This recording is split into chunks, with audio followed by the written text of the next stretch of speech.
Y en este momento damos inicio a este café con Nitrotel, donde vamos a hablar sobre cables aéreos de fibra óptica. Mi nombre, Daniel Morera, soy el director de desarrollo de nuevos negocios y soporte técnico de Nitrotel y director de capacitaciones de Certitel.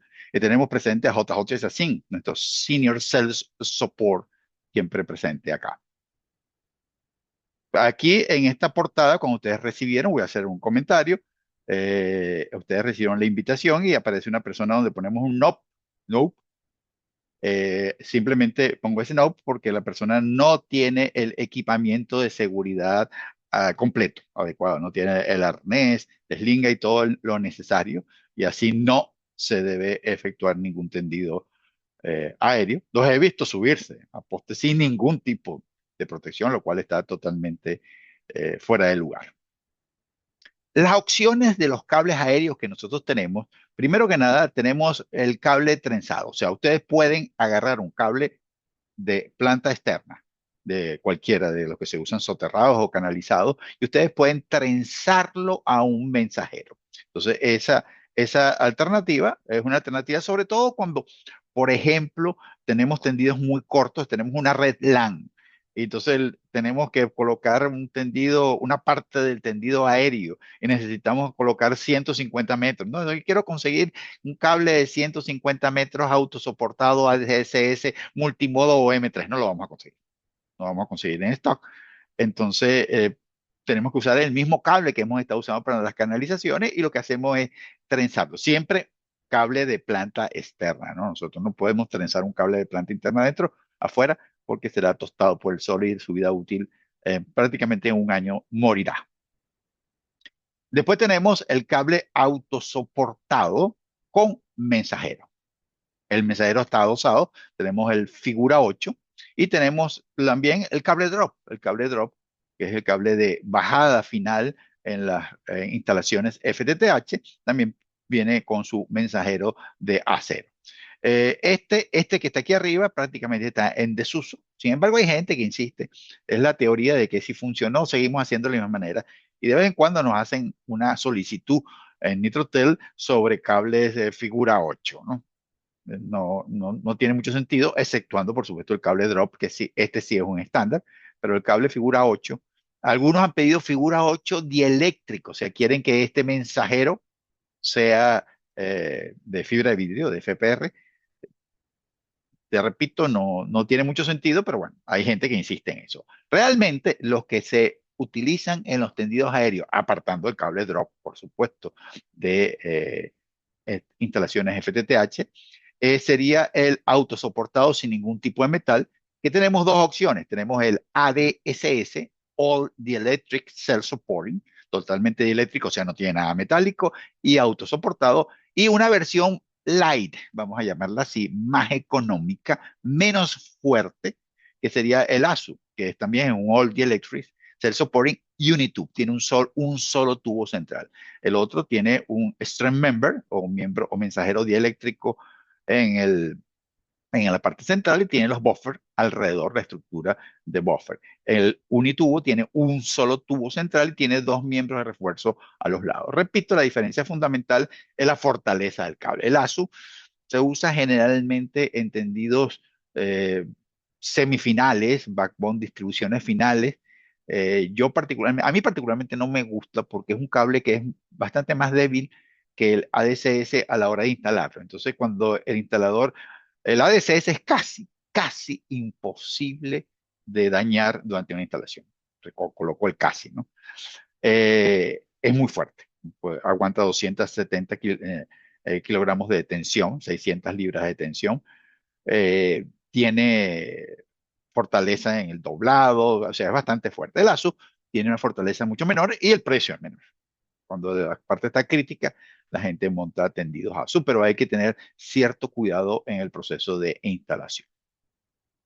Tenemos también como otra opción de cable aéreo, el OPGW, Optical Power Ground Wire, que es el cable de guarda que está en las líneas de energía este cable de guarda o de protección, por el cual no circula corriente eléctrica, vienen de fábrica con hilos de fibra óptica adentro. Entonces, cuando la empresa eléctrica instala su tendido eléctrico y tiene que colocarle el cable de guarda, tiene un tendido de fibra óptica. Actualmente en la mayoría de nuestros países los troncales más importantes entre ciudades son los de las compañías eléctricas y las empresas, los ISP, generalmente para ir de una ciudad a otra, lo que hacen es alquilar hilos a las empresas eléctricas. Esto es un tema bastante más amplio, a especificar el tipo de cable, corriente de cortocircuito. Al final es un cable un poco complicado porque es un cable eléctrico, no es un cable de fibra óptica, es un cable eléctrico que se le colocó fibra óptica adentro. Entonces, esto para otro café. Vamos a hablar de este cable hablaremos en otro café. Vidrio y número de hilos. ¿Qué vidrio vamos a elegir? Si es multimodo o monomodo dentro del multimodo o M3 o M4, si es monomodo, que si es G652D, 657, G655, todas esas opciones. Y el número de hilos. O sea, yo lo quiero de 2 hilos, 6 hilos, 12 hilos, 48. Ahí lo que le recomiendo es estas dos grabaciones que tenemos de los cafés con Nitrotel. Tenemos la grabación de cuántos hilos hay en un cable de fibra óptica, cómo se define el número de hilos tanto en redes LAN como en redes WAN. Aquí tenemos otra grabación que es muy popular, tiene muchas vistas, que es fibras multimodo o monomodo. Entonces te dice cuáles son, cuándo escoge multimodo o monomodo y dentro de las multimodo cuáles escoge, dentro de las monomodo cuáles escoge. Entonces, estas son dos opciones que les está la grabación en el canal de Certitel. Recuerden que Certitel es el centro de capacitaciones de adscrito, es independiente desde el punto de vista funcional, pero tiene adscrito al grupo Nitrotel y también en el canal de Nitrotel de YouTube para complementar este café si no han visto esos parámetros. Un tendido aéreo tiene los siguientes parámetros. El primer parámetro es la altura a la altura mínima, porque ellos deben tener una catenaria, o sea, el, el- el cable debe colocarse, ahí estoy exagerando para que se note desde el punto de vista gráfico esa catenaria, porque es una bajada que típicamente veremos que es del 1%. Entonces, si el tendido tiene 100 metros, lo que baja es solamente 1 metro. Entonces, ustedes casi lo ven horizontal. No, yo no veo, sí, pero sí hay.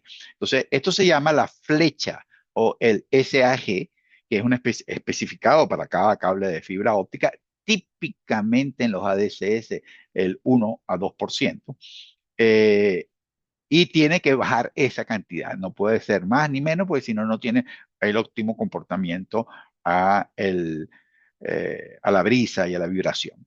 Después, por supuesto, la altura a la cual debe estar colocada para generalmente tránsito, 5, 40, 6 metros, dependiendo de las leyes de tránsito regionales o de cada país. Y el otro parámetro fundamental es el span. El span es la distancia máxima entre postes. Entonces, los parámetros son el SAC, que aquí vamos a ver, el SAC típicamente entre 1 o 2%, y hay que sacarlo de la hoja técnica. Y el span es la máxima distancia entre metros, son de 50 metros cuando yo estoy trenzando un cable, o es un figura 8, la máxima distancia entre postes de 50 metros. De ahí para arriba nos vamos a encontrar los cables ADCS y los ASU, que van desde 80, típicamente 80 metros, y los hay hasta de 800 metros. Te me dice, 800 metros no hay poste, no, esos son torres de energía. Generalmente entre ciudades muchas veces se usan las torres de energía que ya existen para fijar nuestros cables de fibra óptica. Entonces ahí podemos encontrar torres de energía a 300 metros, a 400 metros, eso dependiendo si son 115, 400 kilovoltios, 800 kilovoltios, o sea, dependiendo del voltaje, la distancia entre las torres va ampliando y, repito, puede haber hasta de 800 metros. La distancia entre postes. La distancia de postes que ya dijimos que se llama span, típicamente en redes LAN, de redes locales de una empresa o una organización o una institución, y en la ciudad son entre 80 y 120 metros. Siempre vamos a encontrar postes de iluminación, eléctricos, de telecomunicaciones que están generalmente a 50 metros. Pero entonces nosotros el cable lo especificamos entre 80 y 120 metros, siendo el más común el 100 metros. Este es el BXL. Sin embargo, nosotros generalmente en stock en Miami mantenemos el 120 para que, mira, yo lo quiero de 120 porque algunos postes están a 100 y quiero un 20% de margen. Eso podría ser una alternativa. Otra alternativa, quiero que entiendan que la gente miente. O sea, los fabricantes genéricos, hay que tener cuidado con los fabricantes genéricos, te dicen ese cable, ¿qué span quieres que le ponga? El cable es de 70, 80 metros. No, márcalo con 120 metros. No creo que nunca lo pongan a 100 o 120 metros. Entonces, realmente lo que hay que preguntar y estar especificado es el MAT, M-A-T, Maximum Allow Tension, la máxima tensión permitida. Entonces, dependiendo de la longitud de este span, podemos encontrar 2400, 4000, o sea, así va aumentando paralelamente con el span. Es un parámetro que está casado, que está casado. Entonces, mucho cuidado. Por eso mucha gente dice, no, yo lo quiero de 120 porque te compré uno de 100 y a los 90 metros tuve problemas. Bueno, no era de 100. Simplemente no era de 100. Después, en redes WAN, nosotros nos encontramos con distancias que van desde 150 a 800 y en este caso el cable debería ser doble chaqueta para justamente ese MAT y la tensión sufrida y la mecánica sufrida en esas distancias, la vibración por el viento, etcétera, etcétera. Generalmente se recomienda que sea doble chaqueta. He visto de 150 metros con simple chaqueta, no estoy muy de acuerdo. En el caso de hotel, nosotros, todos nuestros cables de 150 metros hacia arriba son doble chaqueta. A partir de 200 es obligatorio. O sea, tienen que colocarlo con doble chaqueta. En zonas de formación de hielo no es muy común en Latinoamérica, pero para que sepan, el span especificado en los cables se reduce en forma importante, dependiendo del espesor de la capa de hielo. Si es media pulgada, se reduce en 25%. Si es más de media pulgada, el hielo que se puede formar sobre el cable, 50%. Repito, este no es un caso común en Latinoamérica, a menos que nos estemos yendo hacia la parte andina, en la parte muy alta. Ahí podríamos encontrarnos con probablemente el medium, una formación de hielo de media pulgada. En ese caso, el span se reduce en un 25% el span que tiene el cable. Si el cable dice 200 metros, ya sabemos que no debemos pasar en 150 metros en esa sección o en esa zona donde hay formación de hielo sobre lo posible formación de hielo sobre los cables. Los tipos de chaqueta, perdón, aquí, hay que usar la chaqueta adecuada. Este medio graciosito, este niño, con una chaqueta que no es la adecuada. Entonces hay que usar la chaqueta adecuada. Las chaquetas comienzan con la de polietileno. O sea, todo cable de planta externa debería ser polietileno, que es el que es más resistente a los rayos ultravioletas, ¿verdad? Y mecánicamente más fuerte. No podemos usar el PVC que se usa en cables de planta interna. Entonces, el polietileno es más económico que el polietileno de alta densidad, que el high density polyethylene. ¿Por qué? Es más, repito, es un material más económico, pero su vida útil está como en 10, 15 años. No, no es un cable tan duradero. Muchas personas dirán, mira, para mí, a mí que ese cable me dure 10, 15 años, me es suficiente. Bueno, en el caso de Nitotel, todos nuestros cables son de high density polietilene y tienen una vida útil garantizada de al menos 25 años, al menos 25 años, bajo las condiciones de sol, lluvia y todo lo que corresponde a un cable aéreo. Entonces, la diferencia de precio, ¿ves? No crean que es que vale 3, 4 veces más. Mira, estamos hablando de aproximadamente un 10, 15% de diferencia de precio. Se nota más, por supuesto, en el que tiene menos hilos. O sea, es un cable de 6 hilos entre polietileno y polietileno de alta densidad, sí puede haber un 20% de diferencia. En cables ya de 48 hilos, la diferencia puede ser 6, 7%. Porque ahí empieza a sumar la parte del número de hilos. Existe la opción cuando estamos ante línea, estamos en el caso de redes WAN, estamos fijando nuestros cables en las torres de energía entre ciudades, por encima de 115 kilovoltios debe haber lo que se llama una chaqueta de polietileno anti-tracking.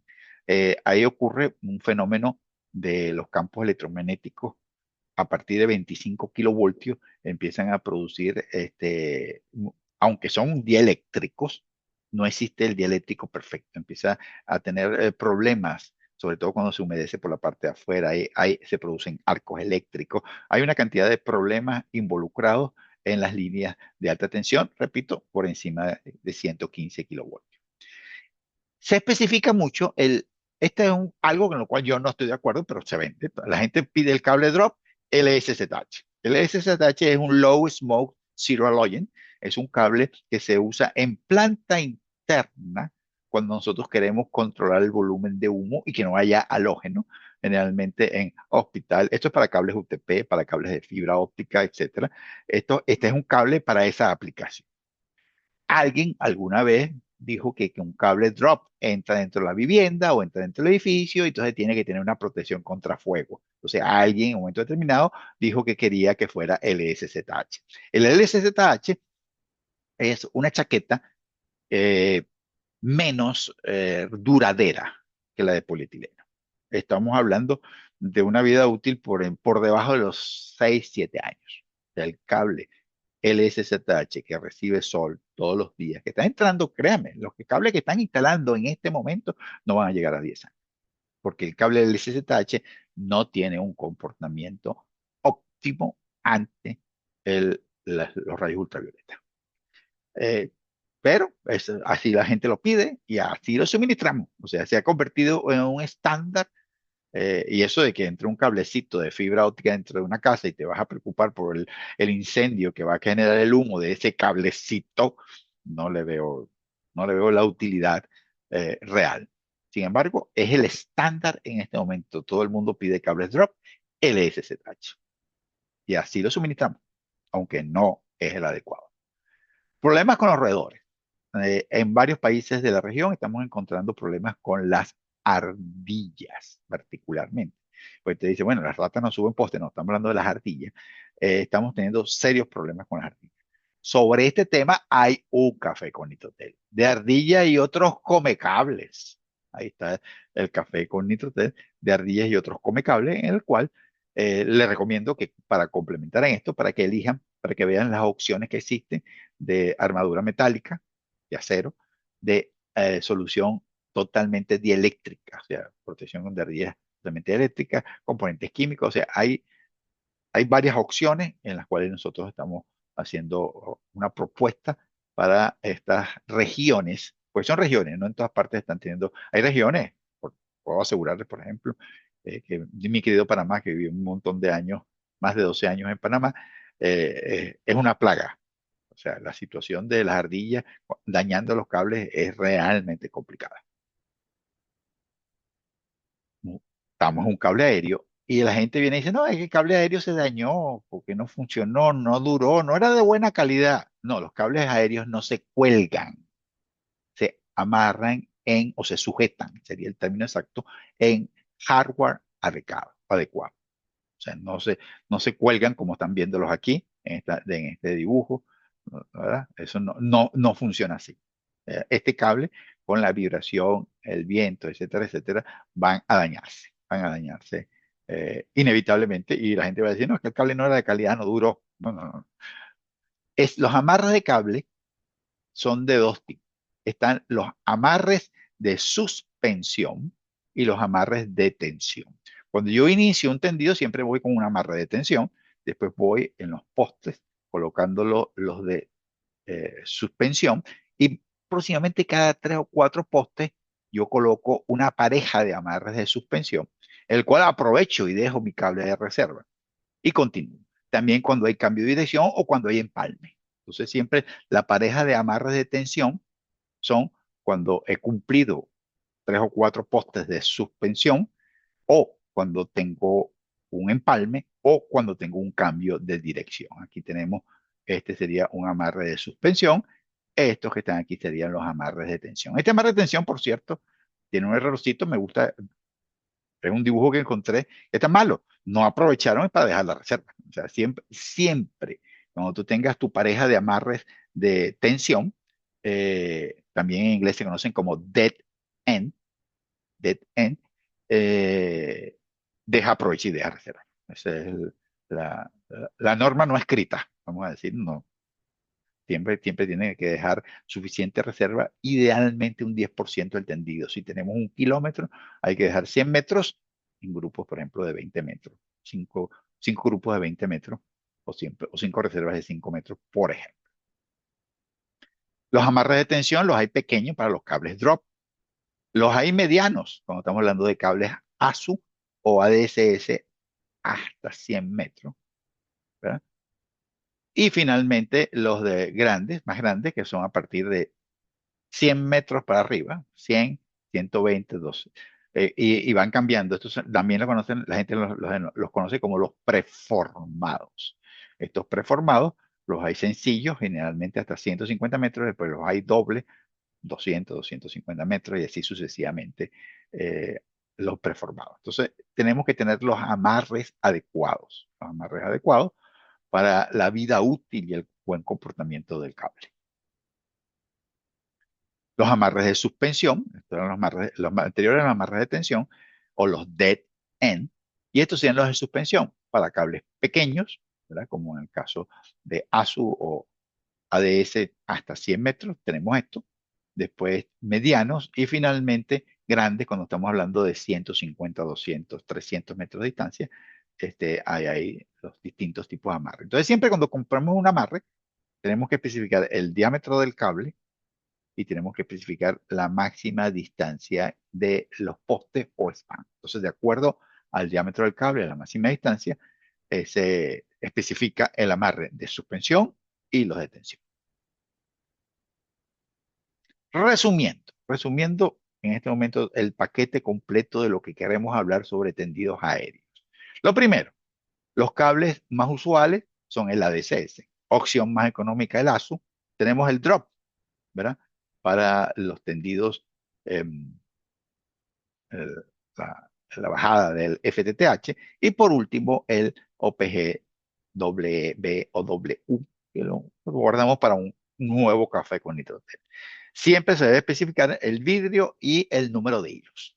El vidrio, si fuera una red LAN solamente multimodo, o M3 o M4.